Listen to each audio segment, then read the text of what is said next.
बमबारी की गई है और अफसोस की बात ये कि तकरीबन 23 लोग उसमें शहीद हुए हैं, जिसमें ऐसे बच्चे हैं जो 2 साल 3 साल से लेकर 10 और 15 साल तक की उम्र के बच्चे हैं। इसमें ख़वातीन शहीद हुई। इसमें एक दूसरे गांव के 2 अफराद शहीद हुए। और ये भी साथ साथ बतलाता चलूँ कि ये गांव या ये घराना या ये लोग ये जमीयत उलमा इस्लाम से ताल्लुक़ रखते थे। मैं हैरान हूँ कि बेगुनाह मुसलमानों को मारने के बाद ये कहा जाए कि जी ये वहाँ ख़ुद कोई कारखाना था या पहले से कोई मवाद मौजूद था जो फटा है। ऐसा नहीं है, वहाँ बाकायदा बमबारी की गई है और उन बच्चों को शहीद किया गया है। तो इससे हम दुनिया को या अपनी कौम को कौन सा वो बतलाना चाहते हैं कि क्या हो रहा है।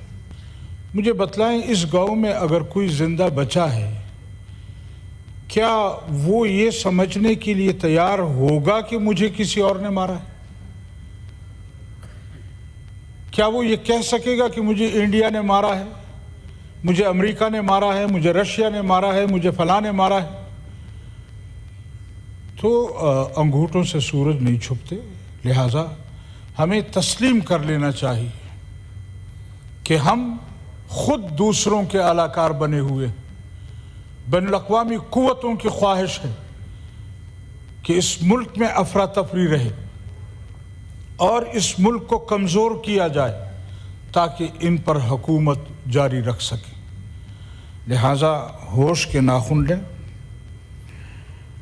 हम आपके साथ हैं लेकिन आप हमारे साथ नहीं हैं। हम आपके दिफा के लिए तैयार हैं लेकिन आप हमारा दिफा नहीं करना चाहते।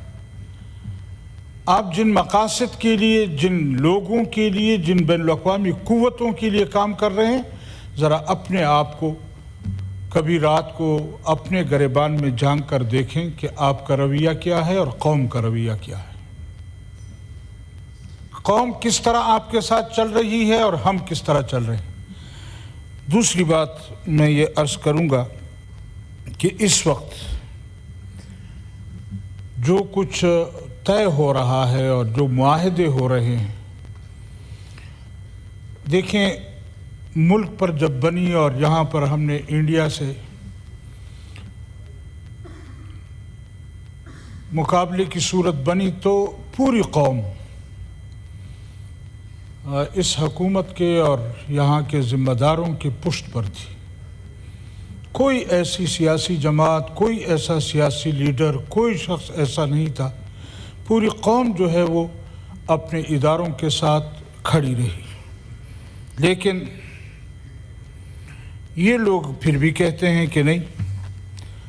अब हमारे यहाँ पश्तों में एक मिसाल है कि सूरज जो है वो अंगूठे से नहीं छुपता। एक वाक़या हुआ है और उसमें जो लोग मुलव्विस हैं, जिन लोगों ने किया है, वो ये कहें कि नहीं ये तो वहाँ मकामी सतह पर कोई मवाद मौजूद था। और ये मेरे ख़्याल में वही बात है कि अंगूठे से सूरज नहीं छुपता, न उसको छुपाने की कोशिश करनी चाहिए। इन्हीं वाक़यात ने नफ़रतें पैदा की, इन्हीं वाक़यात ने हमारे अंदर दूरियां पैदा की। अगर आप पर बनती है तो पूरी कौम आपके साथ, लेकिन जब कौम के साथ जुल्म किया जाएगा तो फिर यहाँ नफ़रतें बनेंगी। दूसरी बात मैं ये अर्ज़ करूँगा कि इस वक्त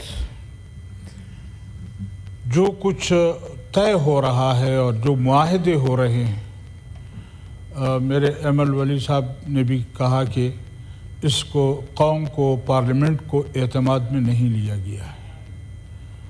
लिहाजा ये ठीक है कि अभी तक प्राइम मिनिस्टर साहब वापस नहीं आए, कल परसों आ जाएंगे, लेकिन उसको एतमाद नहीं कहते।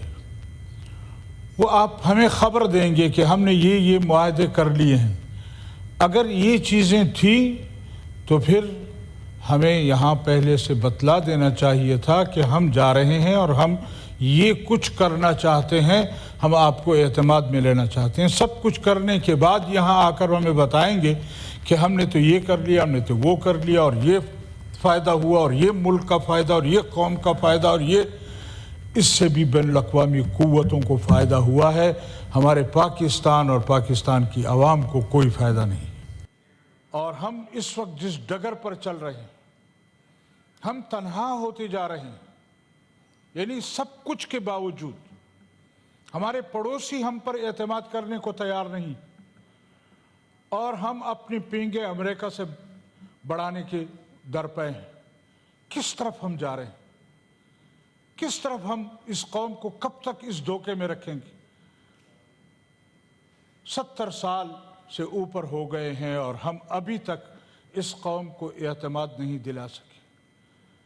لہذا بہتر یہ ہوگا کہ قوم کی آواز کو سنا جائے، قوم کی بات کو سنا جائے، قوم کو اعتماد میں لیا جائے، پھر اس کے بعد بین الاقوامی قوتوں کے ساتھ اگر آپ معاہدے کرتے ہیں، بات کرتے ہیں، پھر ٹھیک ہے۔